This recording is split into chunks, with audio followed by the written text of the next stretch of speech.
আচ্ছা দোস্ত, কোটিং করে পিপিএফ করুম নাকি পিপিএফ করে কোটিং করুম, কোনটা? আসেন আমরা আজকে এই বিষয়টা নিয়ে কথা বলি। মনে রাখবেন, অলওয়েজ পিপিএফ ফার্স্ট, দেন সিরামিক কোটিং, কখনোই এর উল্টোটা না। কারণ পিপিএফ ইনস্টলেশনের জন্য দরকার গাড়ির পেইন্টের সঙ্গে পিপিএফ এর ডিরেক্ট বন্ডিং।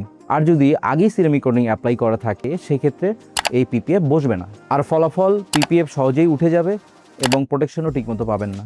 আমরা টনিং বাংলাদেশে ব্যবহার করি টেকক্র্যাপের পিপিএফ, যাতে থাকে pre applied ceramic coating layer. তাই পিপিএফ ইনস্টলেশনের 1 থেকে 1.5 বছর পর্যন্ত আলাদা করে সিরামিক কোটিং অ্যাপ্লাই করার কোনো প্রয়োজনই নেই। আপনার গাড়িতে যদি সিরামিক কোটিং করা থাকে আর আপনি এখন পিপিএফ করাতে চাচ্ছেন, সেক্ষেত্রে পিপিএফ ইনস্টলেশনের পূর্বে অবশ্যই সিরামিক কোটিং রিমুভ করে নিতে হবে। So best quality ceramic coating এবং পিপিএফ সার্ভিস পেতে চাইলে চলে আসুন আমাদের টনিং বাংলাদেশের ফ্ল্যাগশিপ শপে, অথবা কোনো কনফিউশন থাকলে কল করুন আমাদের হটলাইন নাম্বারে। Thank you.